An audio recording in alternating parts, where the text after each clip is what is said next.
Secretary Attorney Allan Gepty, who heads the International Trade Group, the department's International Trade Group. So, Mr. Gepty, good morning. Welcome to the show, Undersecretary Gepty.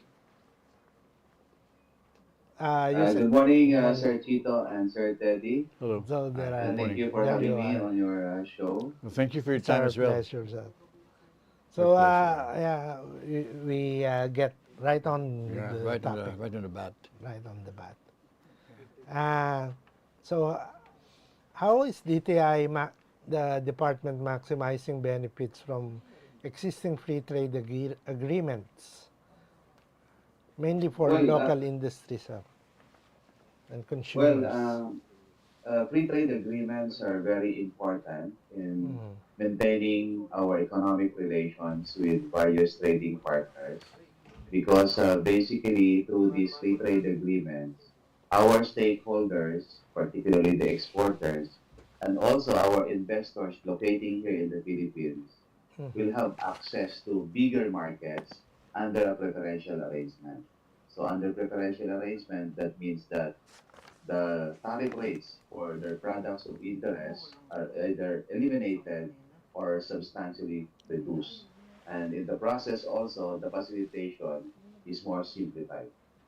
Okay. So Yeah, that's why we have to really intensify our campaign for our stakeholders to utilize these free trade agreements. oh yeah. Okay, thus far, how many free trade agreements are we enjoying, sir? We signed up. Yeah, have we signed Well, up? right now we have 10 free trade agreements. Also, those Most of these Ten. free trade 10. agreements are basically anchored under ASEAN.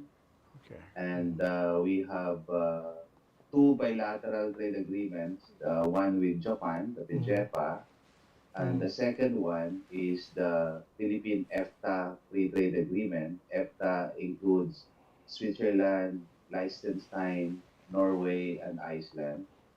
We have the third one, the Philippines-South Korea FTA. This was recently ratified and concurred by the 2023. Senate, but it yes, is sir. not yet effective because we are waiting the ratification of South Korea. So all of these agreements will have to be ratified by the Senate, Right. Uh, well, of course, ratified by the President, by the and President. then depending on the recommendation or evaluation of our Department of Foreign Affairs, if it is classified as a treaty or international agreement, Mm. which changes policy or that would require passage or amendment of our laws, then it would require Senate concurrence. Uh, But mostly, all these FTAs are considered as international agreements. So if it's an international agreement, the Senate will have to be the one to, it will have to be ratified by the go Senate. go Just like to the the Senate. which was this the new the CAAP, RCEP, uh, RCEP. RCEP. Like Mm. RCEP was needed Senate Yes, ratification. No? yes, Mm. yes. The Regional Comprehensive Economic Partnership Agreement was classified as a treaty, so it Mm. was ratified by the President, and then the ratification of the President was concurred in by the Senate. Mhm. Yes. Sir, I was just wondering, okay, for a layman listening to us, um, exactly how are these foreign trade agreements between the country, between our country and the country, the other country The other or party. countries Mm. that we have a treaty with? I mean, how is this made? Um, what kind of impact does it have? That's you know, on our economy, and how can consumers like me or the ordinary consumer, how would they feel? I mean, what kind of immediate impact can they have? Mm. Does it have Well, on? thank you for Yeah. that question. That's a very important one. When we talk about free trade agreements, the common notion of the general public or an ordinary layman is that it is just about export and import of goods. Mm. So we export our goods to one economy or country, and then from that country or economy, we will also import goods under a zero tariff or a reduced tariff. Hmm. But Actually, when you talk about free trade agreement, there are two aspects that we have to bear in mind. Mm. One is market access, and the second is rules and disciplines. Okay. So when you talk about market access, Both ways. basically it includes goods, services, and Services. investment. Ah. On the aspect of goods, this is the one that we are talking about, or this is the one generally known by the general public. So we export goods, we import goods under zero tariff or Mm. reduced tariff, and then it will be facilitated. The other component of the market access is services. So in Service. services, there are many sectors and subsectors wherein our professionals, our service suppliers, or even businesses are allowed to provide services in other Yeah. economies or other countries. And the Mm. delivery of services can be in different modes. So that includes delivering services from your country to another country, Mm. or that you will go to other country to also obtain their services. The third one is you will locate or establish commercial presence in that country. Mm. And lastly, depending on the business operation, you would even require presence of your natural person. So meaning the business visitors, the corporate executives. So depending on the commitment. Mm. And then of course we have the investments, wherein we have to encourage and promote also investment. So Yeah. that's for the market access. The second aspect is what we call rules and disciplines. So when you Mm. say rules and disciplines, in the free trade agreement, we decide what are the areas that we will cover for purposes of agreeing on certain rules and regulations or even policies. So in other words, we discuss basically the whole gamut of rules that would affect economy. That is Mm. why if you will peruse the free trade agreement, which is very comprehensive, that would include rules of origin. We Yeah. have customs and trade facilitation, the trade remedies, the sanitary phytosanitary measures. We have rules on e-commerce or digital trade. Mm-hmm. We have rules on government procurement, intellectual property, competition law. Sometimes we will also include provisions or chapters on labor, environment, good Mm-hmm. governance, responsible business Right. It's a conduct. It lot. will depend. So Okay. this set of rules and disciplines, this is what we call uh, set of rules that provide stability and predictability in doing business. So in Mm. other words, since this set of rules are committed in an international agreement, so that Mm. means that you cannot just easily deviate from it or change it Mm. because this is an international commitment. Mhm. That's why if you're an investor, if you see that a country has an FTA, your mindset is that it's okay to locate in that country Mm. because their set of rules are stable. Meaning, even if there is a change in administration, for example, I mean, they Mm. cannot just simply Yeah. change the rules because you have committed that in a treaty or international agreement. Mm. So So that's the value of an FTA. That's why it's yeah. not just about market access that you export or you import goods. You provide that environment, telling your investors that if you come here, your rules are stable. So So Mm. that's it why you will pro- notice many foreign uh, investors, foreign companies will always lobby to us that you better, expand our FTA network because that's what they want. it provides predictability among And businesses. Yes, also yes, sir, safeguards. I yes, mean, sir. Yes, Safeguards. sir. safeguards investors or new Ah, investment. yeah. So that's the reason why I was asking. We were discussing earlier, and I was saying, Mm. why is there such a gap between, let's say, the first one what we had was Japan. EFTA, no? Was it EFTA or Japan, The first, 2006? the first one was Japan, 2006, and then there's a Mm. gap. Then EFTA happened when? 2018, 20, 2016, 2016. and then it took effect 2016, 2018. and then Yes, po. 2023. So I was wondering, why come ang gap between or between the The Philippines and agreement. the other party to another country for us to have an. I guess it's because there's a lot to negotiate Mm. about, no. It's a lot of There are But only many, four since 2006, no. yes, Other there are than many, ASEAN, there's only four. or three, no? And the impending one would be the one that you're negotiating now in the Middle East. And Yeah. Well, the European Union. well, there are many factors that affect that kind of direction. Maybe maybe let's start when we acceded to the World Trade Organization. Yeah. So that was in 1994. Okay. So when we did that, basically there were many divergent views.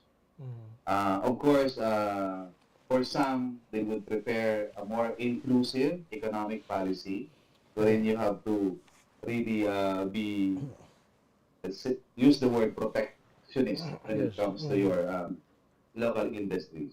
So you don't want foreign competition to come in. Okay. So that's one view.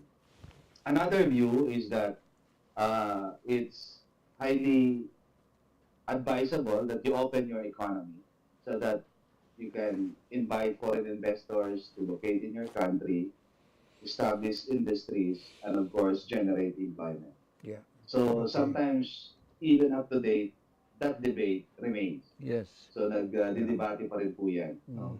Yeah. And I think if you will check the records, I mean, our accession to the WTO agreement was really heavily debated. Not just in public, but in the Senate in particular. And the same was even questioned before the Supreme Court, the constitutionality of our accession. So that's one. And then after that, we had, of course, the Philippine-Japan Economic Partnership Agreement. Again, that bilateral free trade agreement, of course, was subjected to, I would say, intense debate and discussions Mm. before the Senate, and then it was also questioned before the Supreme Court. In fact, the decision of that petition only came out, if I'm not mistaken, this January. Wow. This January. That's a, So it took quite a time to 2006. resolve that case.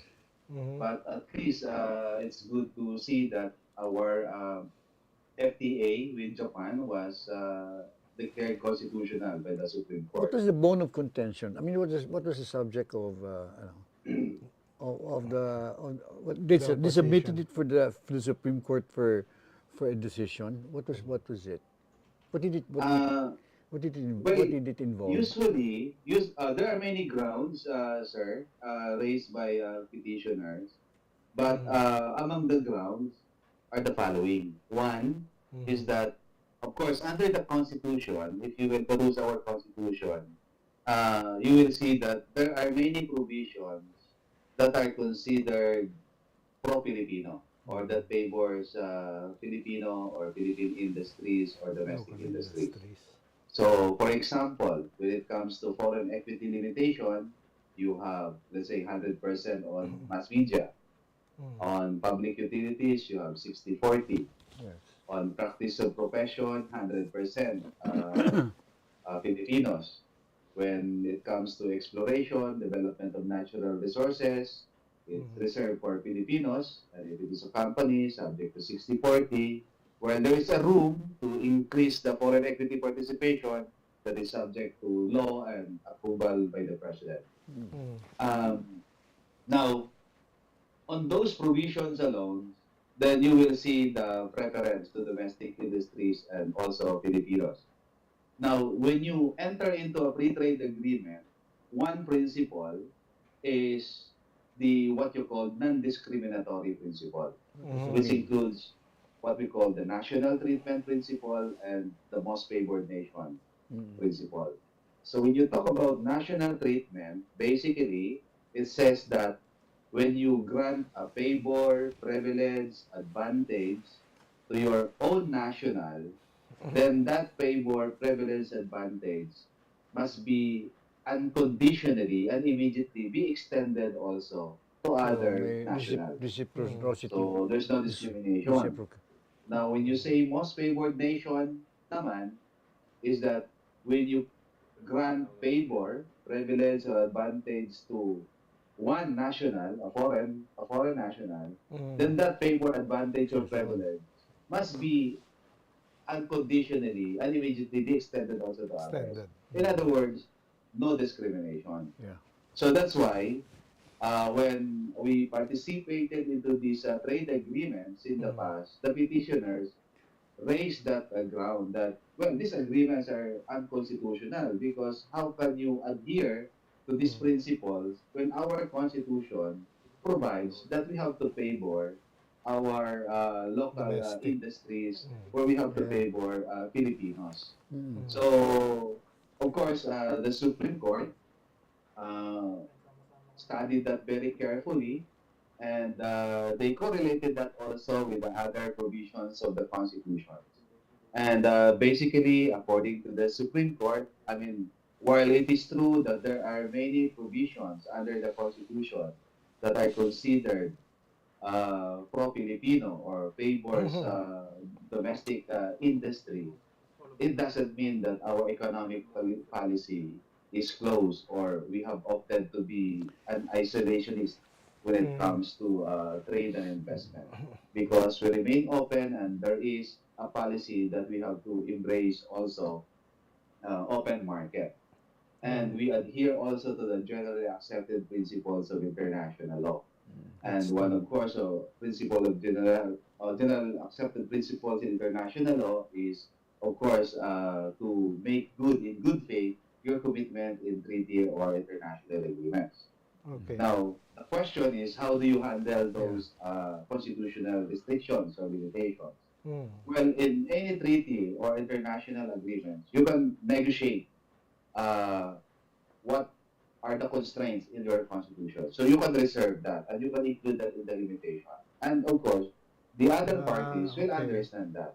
That's why in our FTAs, we make sure that our commitments are consistent with the constitution Yes. and of course our law for that matter. So that's why we have to make reservations or Mm. limitations, or we have to indicate also the non-conforming measures in our agreement. So in So, negotiating an FTA, sir, how be- how be- is mm. Okay. commercial break? Mr. Just Rapti, when it we was will getting continue our very discussion. interesting. So, Yes. we're taking a commercial break.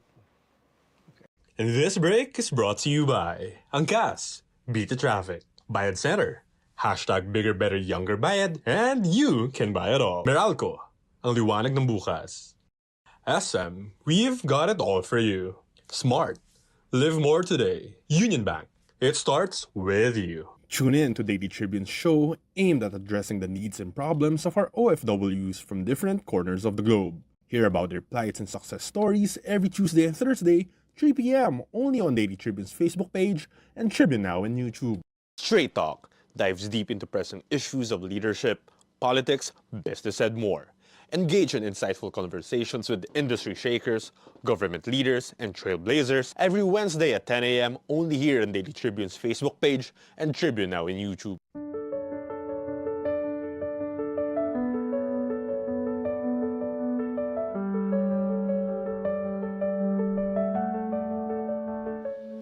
Where were So, we? Ted, you were waiting to ask Well, a I just wanted question. to ask. I mean, in We're back. negotiating a foreign, Mr. Attorney Happy. Yes, yes, yes. Mr. Ram. Yes. No, I was just wondering. We were wondering in negotiating a foreign contract or a foreign trade agreement, an FTA. How do we strike a balance? How do we protect our own providers of or goods and services, but while at the same time, because of the FTA, and of course because of the agreement of the agreement, we of course that instrument allows the other party to bring into the country their own goods and services. But how do we? That's always good because of course we have foreign investments and all that, and also maybe technology transfer and other aspects that are positive. That would, but how do we protect our own? How do we strike that Ye- balance? Yes, that's very important, sir. Well, number one, we make sure that our trade agreements are consistent with our constitution and our state policies. So we really have to review not just the constitution, the policy, but also the laws and the policies promulgated by our authorities. And then number two, we conduct consultations. And in the conduct of consultation, we engage with various sectors and also stakeholders. And we determine what are the industries that are present here in the country that must be protected. Of course, we want to encourage more industries to be established here in the country.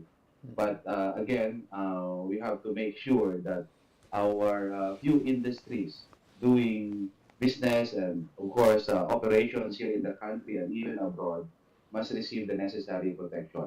Yeah. Or And then also, we take into account also future plans and programs of the government as far as attracting investments is concerned. Yeah. And of course, in making commitments, we consider that. So that when it comes to, let's say, tariff protection, we make sure that the tariff rates for the products that are being produced or manufactured here in the Philippines are, I would say, positive, or I would even say not committed, or meaning excluded. So we make sure that, of course, it is in place. And then also, we take into account also the welfare of our agriculture sector, the farmers. That's why you will note that in our free trade agreements, our sensitive agricultural products are excluded, meaning we do not commit the same. We do not make any commitment that the same be reduced, the tariff rates be reduced. And then also, Agricultural we products. also Rice evaluate sugar. what would be the Rice. opportunities for the Philippines here and also in the other economy or countries. Because as far as our perspective is concerned, we are not just looking at the potential of the export of our goods. We also take into account the possibility of our investors, meaning Philippine companies, going outside. So, meaning our Philippine companies locating in other countries or branching out in other countries. We want also to provide an enabling environment or a good business environment for our professionals and service suppliers to provide their services in other countries or economies. It's So we good. make sure that we can secure market access for them. We also make sure that the rules are also aligned with our direction. So, for example, if our interest is on opportunities for our professionals, we make sure that there is a platform by which we can negotiate with them mutual recognition arrangement of our professionals, or at least mutual recognition of qualifications, so that it would be easier for our professionals to practice their profession outside. So those are the things that we take into account. So it's really a whole of government approach or a whole of country approach, because we have to also include our stakeholders. I see. So that's why the negotiation would sometimes take years before it is Yeah, concluded. okay. Because before, during, and even after, you have to conduct the consultation and the evaluation. Yeah, one of those that has been stalled for a long time is the European Union EU. FTA. Which is of different some- from, is that different from, of course, that's The different from the European. EFTA, no? the FTA. Yeah. Yes. The EFTA consists only of Switzerland, Iceland, Norway, and Liechtenstein. Oh, this also, Only those four countries. The EU, of course, you have the 27 Yeah, the countries. 27 The EU. countries. And this was stalled because of concerns on human rights, right? yes, yeah. In the, So, the well, previous, well, human period. rights, that means that it was stalled since since the days of Marcos Sr. no, the previous administration. There was no interest between the country and the EU during the time of Marcos Sr. During the what's that, Well, 1970s? No. I actually, guess it was just at least as previous far as I can administration. recall, our Philippine-EU Free Trade Agreement negotiation started in 2016. 2016. Okay. 2016. So that means Duterte. Duterte. That means 2016, President Duterte. that was still There was- Aquino's 26 term. during the Aquino's term. tail end. No? Tail And end. then 2017, we had a second round. And after the second round in 2017, that was February, they suspended the negotiation. It was a degradation of And- human rights, I guess. Yes, yes, yes. And then we just resumed last week. Last week. Last week? Oh my So goodness. basically, So how is it well, coming actually along? last week, after 7 years. So after Yeah. 7 years, Wow. we resumed the negotiation. But actually, last week, you can consider that as the first round of the PACU-FTA negotiation. Because, the coverage, the scope have been substantially changed already. So we're not using already the scoping paper or the scoping agreement that we had The several previous years one, ago. sure. Okay. Sir, you must be party. You must be part of the group that that negotiate, that go to the negotiating table. Isn't that's correct? In 2016 po, Well, since you started being part of the group. well, in 2016, You were part of it when I already. joined the negotiation Yes. for the PAC-FTA, at that time I was leading the negotiation only for intellectual property. So there are various Intellectual property. aspects of it. Yes, yes. So, So, but now, I don't know the chief negotiator for the whole The whole. FTA, for the For whole the whole FTA. FTA. Usually- Because So- at that time I was still with the Intellectual Property Office of the Philippines. I see. I perfect. So what do what do countries usually? I mean, how do you prepare? How do you prepare the Philippine side? I mean, how do you respond to what they want? You know, what's being brought to the table by the other party? What do Well, they usually of course- what do they usually expect from us? Well, of course, we have to make sure that we are aligned when it comes to policy direction and that we share the same interest. That's very important. For instance, If like, there are divergent positions, for example, on certain areas, then we have to convey to them. And if the divergence is that, I would say, very difficult to find some landing zone or convergence, then of course we have to be very strong in our position. Because again, as I mentioned, we're guided by our constitution, by our state policies, and also inputs from our stakeholders. So in the negotiation, we'll try our best to really find some convergence in this position. Yes. So for example, in the case of the EU, you will note that in the various FTAs of the EU, they are very strong when it comes to trade and sustainable development. And that includes provisions on labor, yeah.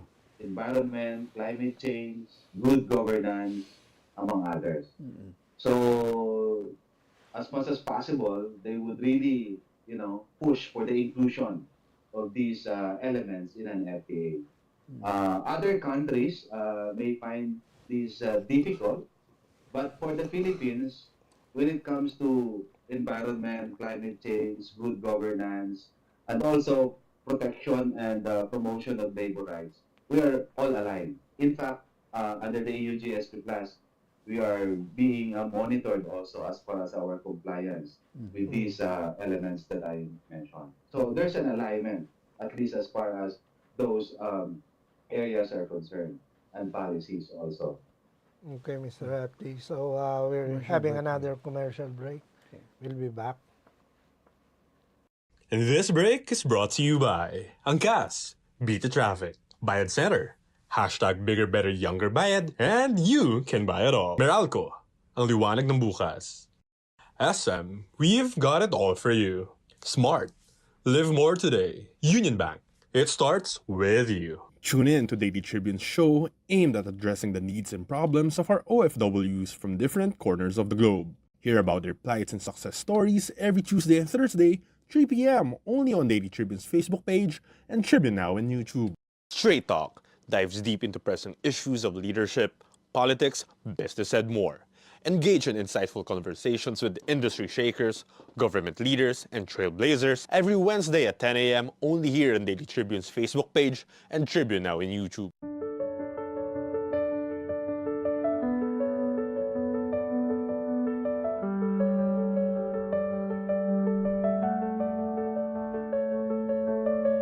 Can you find? Yeah, okay.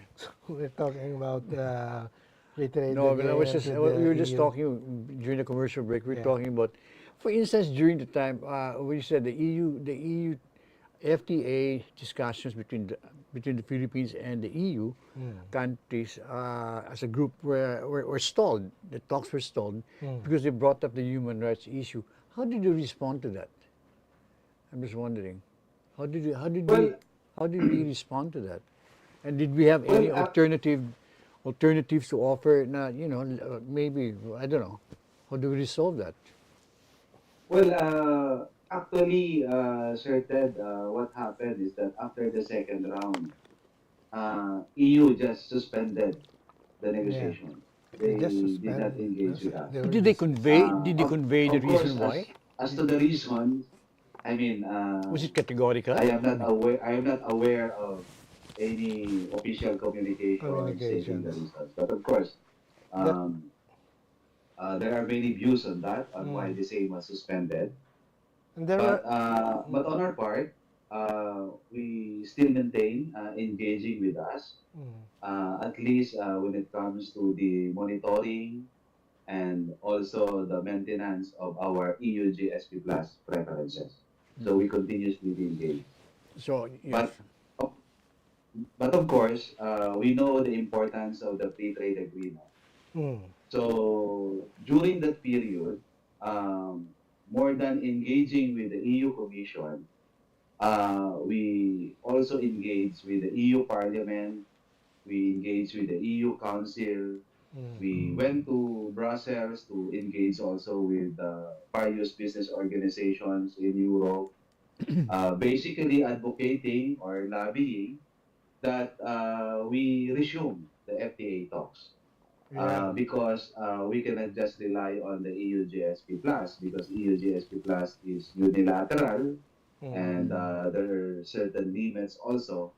And we want a more stable and, of course, predictable platform by which our stakeholders can engage with the EU. Because if we will be disqualified from the EU GSP Plus, then you can just imagine the impact to our stakeholders or exporters availing of this preferential arrangement in the EU market. So it's a well-coordinated effort, not just from the Department of Trade and Industry, but other agencies also. And of course, under the current administration,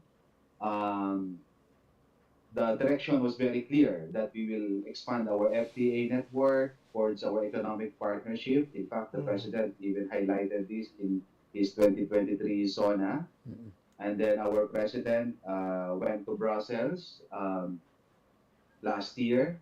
And then our parliamentarians or our senators and also members of the House of Representatives went also to Europe to engage. Then Secretary Pascual also went to Europe to engage with his counterpart to basically convince them that the time is right for us to resume the FTA talks. And then President von der Leyen also visited the country. So there were a lot of efforts, engagements conducted. And then finally, last March 18, both sides decided that indeed the time is right now to resume the FTA negotiation. So there were a lot of efforts really 6 years. to convince EU. Okay. So we're still, the generalized system of preference still there. It was not Yes, revoked. sir. Yes, sir, Chito.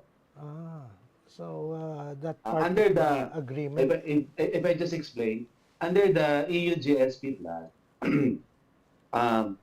if you're a beneficiary country, like in the case of the Philippines, if you hit the upper middle income status for 3 consecutive years, then you will no longer qualify as a beneficiary. I see. So for example, the Philippines is projected to hit the upper middle income status by next year. So you can just imagine if we maintain that for 3 consecutive years. So we will be out of the EU GSP. So 25, 26, 27. So by 2028, you are no longer qualified. So the effect is that our exporters, like our tuna industry, our cacao farmers, our coconut producers, our garments industry exporting to the EU market, they will now be imposed positive tariff rates. So the result is that their products will no longer be competitive. That's why if you will analyze it, this FTA with the EU is really important because we're working on a very tight schedule or time frame because we have to make sure that before we are out of the EU GSP Plus, We the already have FTA the is going to be FTA. effective. Because if Oh, not, yeah, then there will be a still. gap or a disruption in our trade.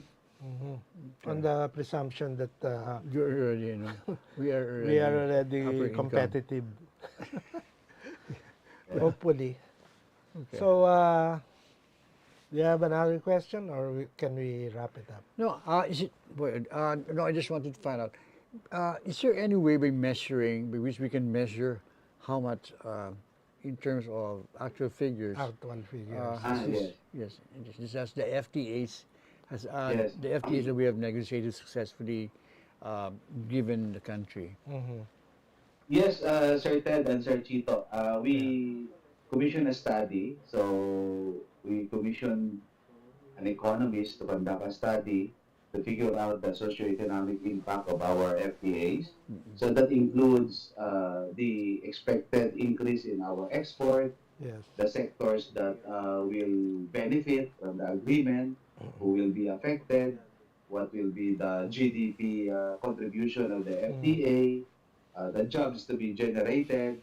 I mean, those indicators, there has to be a study. Has it been released already? Are they still working on it, or what? In the case of the EU, we have this 2019 study, but right now we Projections. are working that the same be updated. So I we would see. like to commission an updated study for that. Sir, by the way, you have an existing. You're working on something, lately. The one in the Middle East. Yes, the What UAE. is Yes. that? What UAE. is that again, sir? Well, CAAP? the Is it the well, UAE CAAP? is again another important FTA. We intend to conclude that actually by end of October By end of October. or at least first week of November. At least the conclude the negotiation. That's this Uh, month. that's Yeah. our target. How? We're working hard to really conclude this with the UAE because this is one deliverable in celebration of our 50th year diplomatic relations with the UAE. The UA. So this is very important. And for our kababayan, I mean, more than the overseas Filipino workers, in the UAE, we have many professionals who have, blazed a trail or set a mark in UAE, practicing their own profession. So we want also this FTA to provide more opportunities for them. So at this point, how is it coming along? How is it coming along at this point Uh, in time? we're we're almost there. We're almost there. We're left with a few issues to be resolved. So I hope that within the week Oh, or next really? week we can Wow, how conclude fast, huh? the negotiation. Well, okay, Okay. good luck. So, Very, Yes, yes, yeah. we will have another FTA. Okay. We hope to yes, we yes. hope to invite you again here once this is Yes, an been investment concluded. advisor, UAE is really looking for Yeah. countries or economies where to invest, Okay. and So we're yeah, telling them that looking this is forward. now the time for them to really increase their presence here in the country. So Now, are they enthusiastic about the country? Yes, very interested and very excited to venture more in the Philippines. Okay. That's okay, good. so It's good to hear. It's Mr. good to hear. Repti, Undersecretary Repti, can we have your parting Parting words words? already. How fast, huh? Yeah. Oh, at this point, yeah, parting words. We can have another If you could have like episode well, with Mr. Repti. what would you like to Well, convey to the public? Well, of course, in this time and age, the global economy is already integrated. The value chain is also integrated. That's why we have the global value chain. And when it comes to policy, we cannot afford to embrace an inclusive or protectionist policy. The direction is that we have to keep our markets open for trade and investment. Okay. And one way of showing that your market is indeed open for trade and investment is we have to expand our FTA network. Okay. And under the current administration, the directive of the president is very clear that we advance forward-looking FTAs so that we can create more opportunities for our businesses and, of course, for our people. Okay. So on our part, particularly the stakeholders, the local industries, it is incumbent upon us to make use of this FTA because it is only through the utilization of these free trade agreements that we will reap the optimum benefits of these FTAs. So that's why I highly encourage our stakeholders to understand and make use of these FTAs. Great. So, Thank you, sir. Fantastic. Yeah. Open market will be good for everyone. Yes. Yeah. Okay. So thank you for joining us on another insightful episode of Straight Talk. We hope you found today's discussions with Undersecretary Allan Gepty as engaging and enlightening as we did. And we thank you, Mr. Undersecretary Gepty, for trying to explain in as much as possible layman's terms what what the people, because really the benefits of all this should be understood by the people. It's for their benefit, for our benefit. Thank you in such a short time for making a good attempt to do that. Thank you for your time, and we hope to see you again in Straight Talk. So Thank you, Sir Ted and you. Sir Chito. thank you, Yusek. Remember, if you have any questions or want to continue the conversation, reach out to us through our social media channels or visit our website for more updates. Stay tuned for more thought-provoking content and interviews right here on Straight Talk. This is Teddy Montelibano. Till next time, this is Chito Lozada wishing you a great day ahead. Stay informed and stay engaged. This public service announcement is brought to you by Meralco. Alam nyo ba kung saan napupunta ang binabayad nyo sa Meralco? Dito sa series na ito, isa-isahin natin yan para maipaliwanag ko po sa inyong lahat. Ako po si Joe Saldariaga ng Meralco Corporate Communication Office. Alam nyo ba na pag nagbabayad kayo ng bill sa kuryente, nasa mga 20% lang on the average ang napupunta sa Meralco? Sa katotohanan, nahahati sa iba't ibang components ang inyong electricity bill. Kumbaga parang pizza lang yan. Kasama sa binabayaran natin ay ang generation charge na napupunta sa generation companies o mga nag-ooperate ng power plants, transmission charge na napupunta sa system grid operator ng Pilipinas, na National Grid Corporation of the Philippines, at iba-ibang charges na napupunta sa gobyerno. Tulad po ito ng mga subsidies, taxes, universal charges at fit-all. Kung tutuusin, tulad nga nabanggit ko, nasa around 20% on the average ang kabuang bill ang binabayad sa Meralco sa pamamagitan ng distribution charge. Ito na ang pinaka-epektibong sistema para sa electricity consumers. Iwas abala ito para hindi na isa-isahin pang bayaran ng iba't ibang kumpanya na dinadaanan ng kuryente. Naway, nabigyan linaw ko po kayo kahit papano sa inyong mga katanungan ukol sa inyong electricity bill. Hanggang sa muli, ako po si Manong Joe, ang inyong lingkod.